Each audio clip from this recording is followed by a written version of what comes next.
35 বা 40-এর মধ্যে স্থায়ীভাবে এই 1.5 ডিগ্রি বেড়ে বসে থাকবে। এই যে বিপদ, এই বিপদ সমস্ত গ্লেশিয়ারগুলোকে গলিয়ে ফেলছে, 2 মেরুর বরফ গলাচ্ছে, সমুদ্রের জলতল বাড়ছে, সুনামির মতো বিপদ বাড়ছে। গত 40 বছর, এই পলাশ একটু আগেই বলছিল, 40 বছর এই ডাবর মোড়ে এইখানে 5 দিন পথসভা করছি। গত বছরের গ্রীষ্মের তাপমাত্রা কোথায় গিয়ে পৌঁছেছিল, যেটা শতাব্দীর শেষে 1.5 ডিগ্রি বাড়ার কথা।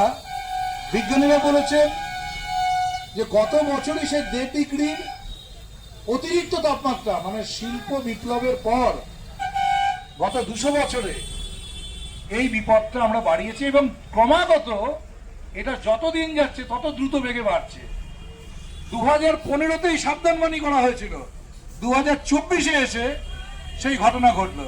বিজ্ঞানীরা আশ্বস্ত করেছেন এটা স্থায়ী নয়।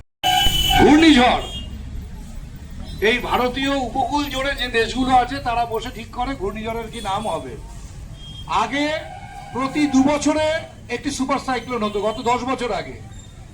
আবহাওয়া বিজ্ঞানীরা বলছেন এখন প্রতি বছর 2টো করে সুপার সাইক্লোন হয়।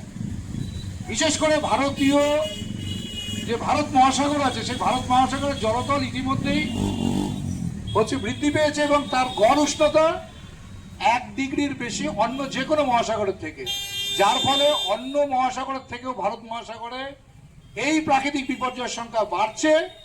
আমরা হয়তো অনেকটা দূরে রয়েছে উপকূল থেকে, কিন্তু সমস্ত উপকূলের মানুষ বিপন্নতার মধ্যে যাচ্ছে। আপনারা জানেন বাংলাদেশে একটি দ্বীপকে নিয়ে একটি ছবি তৈরি হয়েছে, যেটা বিশ্ব পরিবেশ সম্মেলন হয়, যে কথা বলছিলাম, সেখানে গত বছর দেখানো হয়েছে দ্বীপটির আর অস্তিত্ব নেই।